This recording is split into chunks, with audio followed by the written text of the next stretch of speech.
with a fresh episode of The Weekend. I am Murtaza Solangi. And I am Muhammad Ali. We are here again to discuss what has happened this week and what's about to unfold. So where do we begin?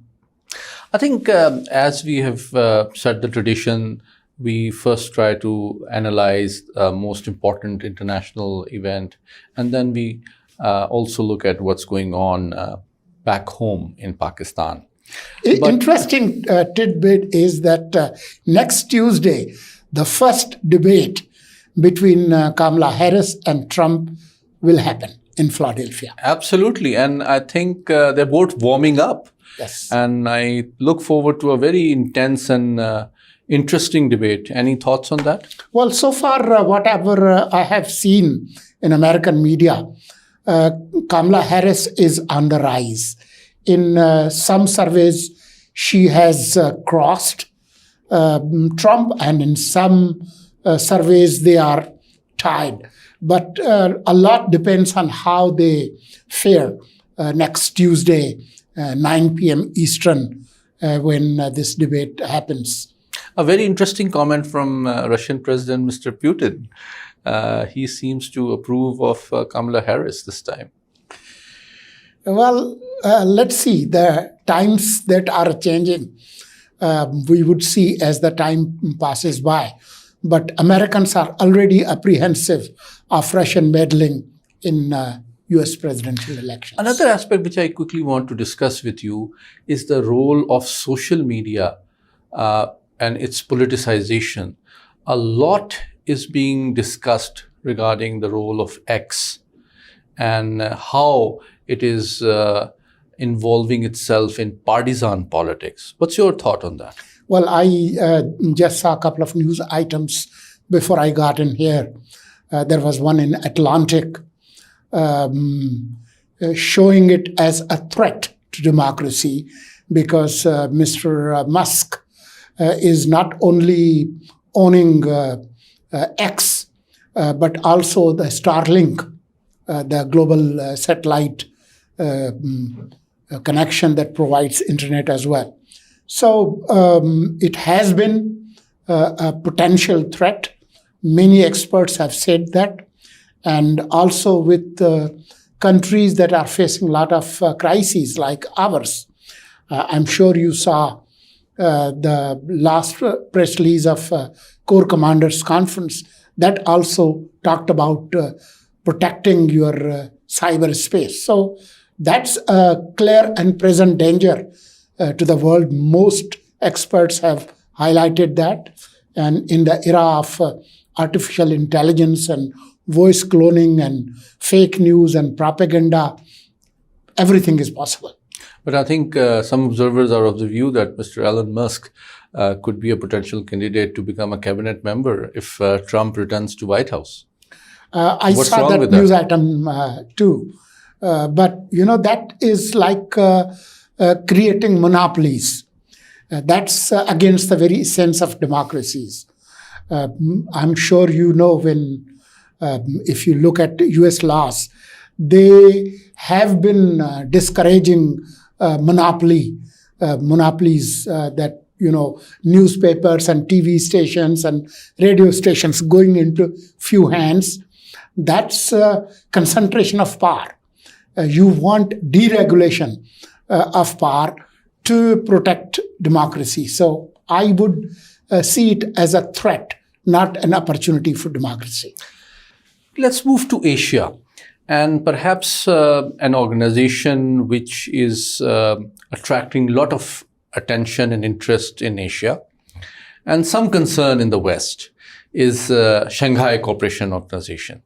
And Pakistan is going to hold its summit next month, and the Chinese Prime Minister is going to visit Pakistan after 11 years. Islamabad has also invited Prime Minister Modi. What's your thought on that? I think that was a very, very witty and a very good diplomatic move on the part of Pakistan. Why is that? Because it's a multilateral forum and you want to project to the world that we are not into mean and petty politics. When it comes to bilateral or multilateral relationship, we follow the norms. We are not an abnormal country. We are a self-confident country. Why would we single out Modi? It's not a bilateral organization. We both are members. Pakistan and India became full members of SCO at the same event. But let me ask you a supplementary question on that note. What are the prospects, notwithstanding the intentions of Pakistan, of the Indian Prime Minister actually visiting Pakistan when their cricket team is reluctant to play in Pakistan? I cannot rule out the possibility of Modi coming to Islamabad. He is capable of doing that. If you remember, when last time he came to Lahore, even their ambassador didn't know. They had to rush to Lahore to make it happen. So I'm not saying that he will come, but I'm not ruling that possibility out. Modi being Modi, he can do anything. He can say that, oh, he has other things to take care of. Just like last summit, he didn't go, oh, I'm busy in the parliament. There was nothing happening in parliament. So he may or he may not. You can't, rule out the possibility of Modi coming to Islamabad and, with, oh, look, here I am. But I think from a Pakistani perspective, it's a win-win situation and a very smart initiative. In both because ways. If he shows up, it will be a diplomatic achievement of Pakistan. Absolutely. That we opened our hearts and we invited him. And he showed up. It's Modi who has been running away. Exactly. And if he doesn't show up... He didn't go there. Yes. Next SCO summit would be in Beijing if he doesn't go there.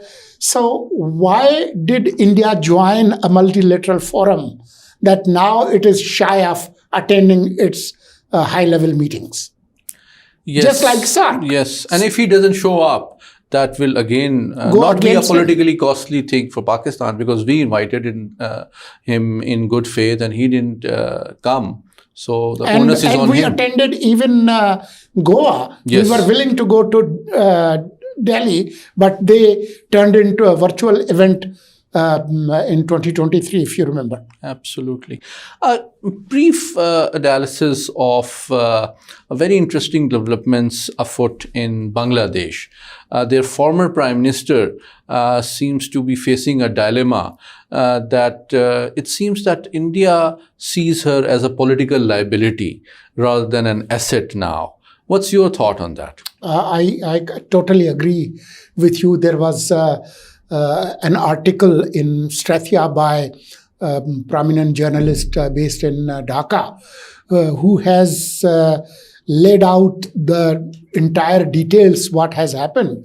So literally, once an asset has turned into a liability, when you put all your eggs in one basket, that's what happens. It has happened to us as well in the past, in reference to Afghanistan. So, the suave diplomatic move is to keep a diversified portfolio. A country should engage a country. A state should engage all interlocutors instead of putting investing in just one political party or one individual. It doesn't pay off, and India has learned the hard way. Now, Ms. Hasina is literally in a virtual house arrest, and there's a mounting pressure by Bangladesh and elsewhere. She can't go anywhere. She's I think now her passport was cancelled. Yeah, both. Her diplomatic as well as ordinary passports. What does that mean? That it means she is now a stateless person. She can't fly unless she chooses to use Indian passport that would have a political caste as well. That would only prove that she is is a lackey of India. But you must have noticed the significant increase in Indian hostility on a number of issues towards Bangladesh immediately post Hasina's departure. But I think The water issue, the denial of visas, the allegations about Hindus being persecuted, and more recently, some economic problems as well. And I was recently hearing some allegations that Bangladesh is moving towards more extremist ideas because India is worried that Jamaat Islami is no longer a banned organization there. But the West is not buying this. Even the traditional allies of India are not buying this. Earlier, India had actually pressurized Washington to go easy on Sheikh Hasina. But, that didn't So that's pay off. very important point. I want you to briefly expand on that. That India considers itself as the pivot of the US Indo-Pacific strategy. And on Bangladesh, if New Delhi and Washington cannot see each other eye to eye, what does that mean? Well, there's a clear conflict of... So that means that Washington has some other interests or agenda towards Bangladesh which does not reconcile with that of India. I think what US position was that you should not allow this one-party state in Bangladesh. It will have negative effects, has proved to be correct.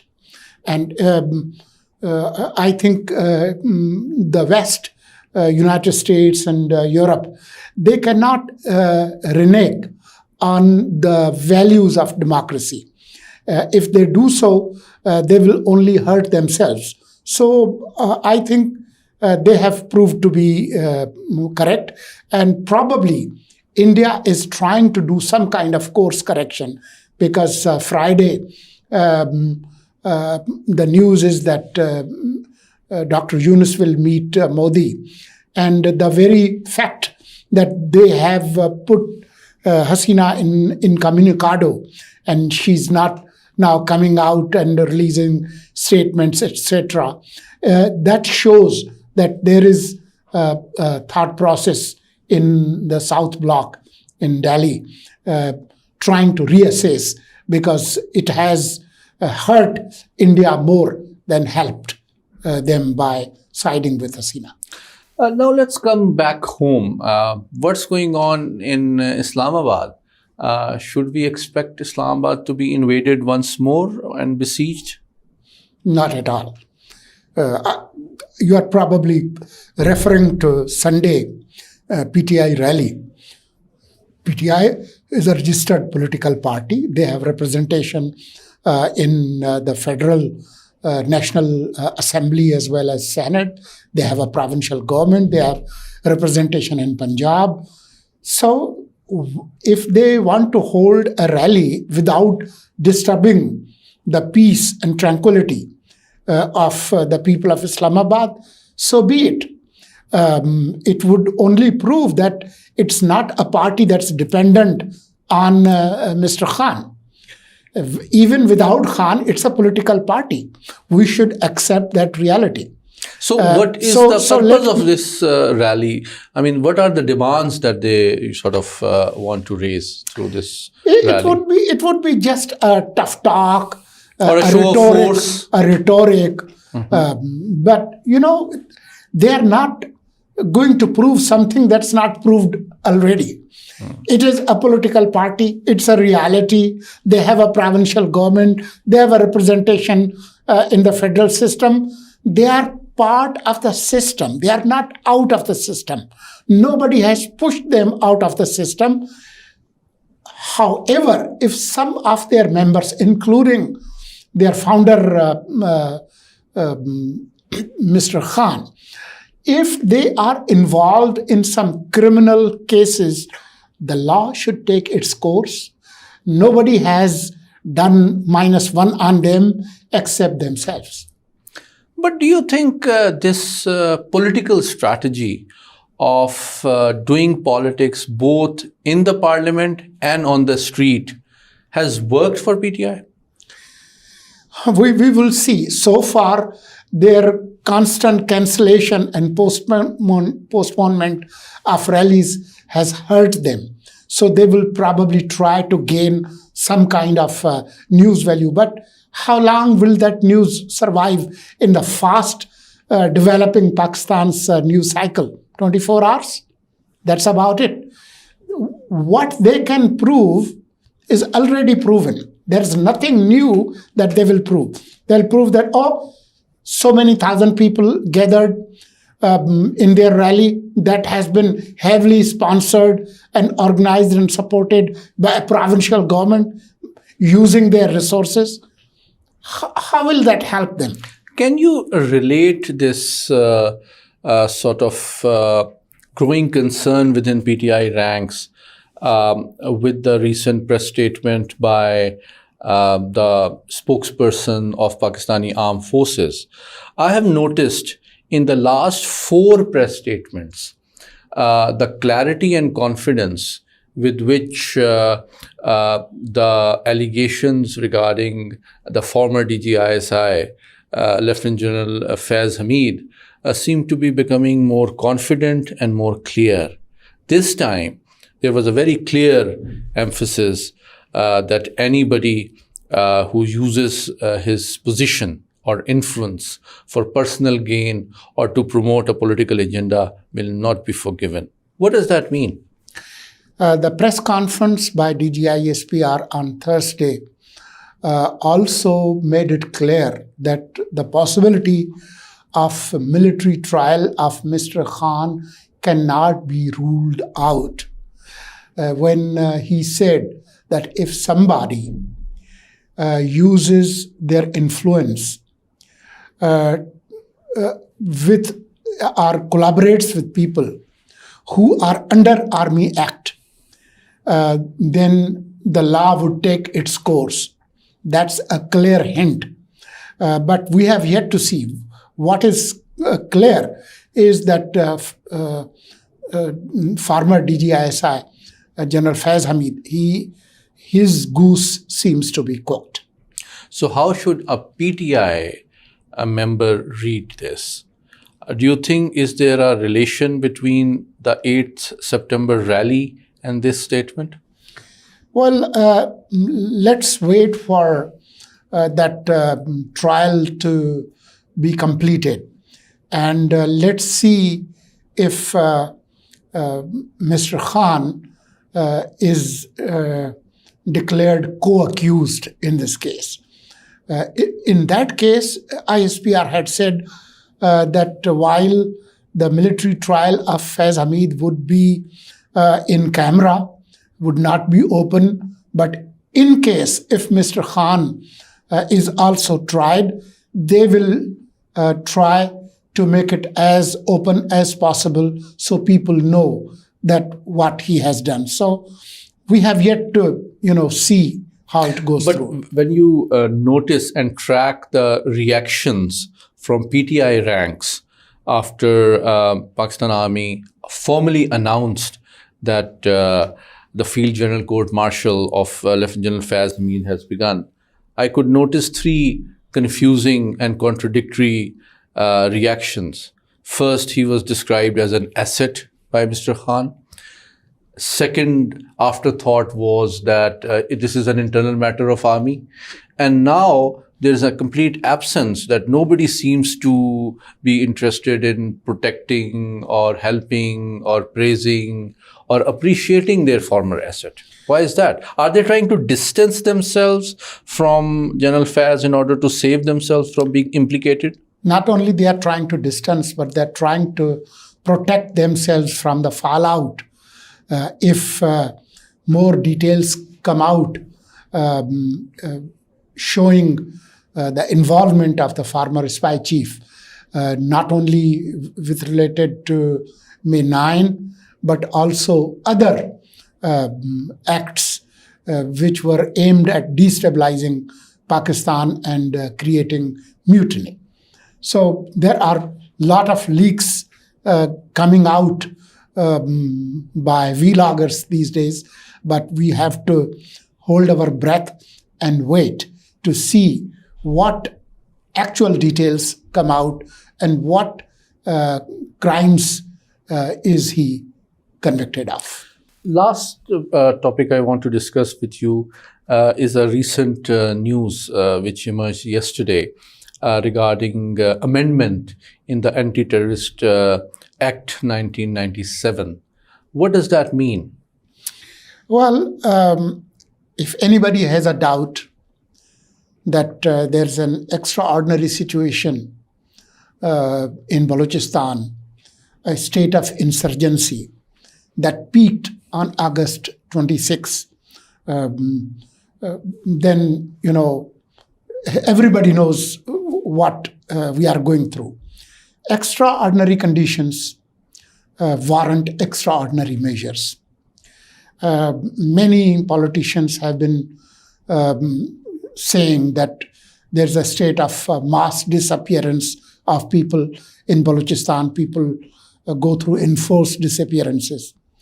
Now, when they are coming up with some extraordinary laws where they could detain a suspect and try some people under those extraordinary measures, then there would be another sort of criticism. But we have yet to see the exact blueprint of the law. Whatever I have gathered from the news is that it would have a sunset clause, so it will not be forever. But I think a situation in Balochistan does require that law enforcement agencies should have special powers to suppress insurgency. But the federal law minister announced recently, you would recall, an incentive, a sort of a relief package worth a few million rupees for the family relatives of those who are believed to be disappeared. I don't think it has received as much attention and appreciation that it deserves. Not only that, but there are other set of actions also in play. If you remember, a delegation of PTI legislators met Speaker National Assembly.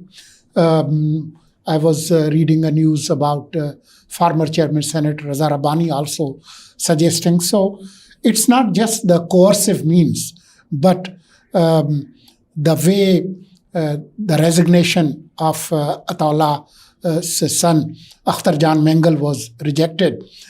So it's not just the kinetic and coercive laws, but other set of actions are also in play. And let's see in totality what they lead to. Mr. Murtaza Solangi, thank you so much for joining us again for another very comprehensive and insightful analysis of some of the major developments around the world and this part of the world as well. Thank you so much. See you next week. See you.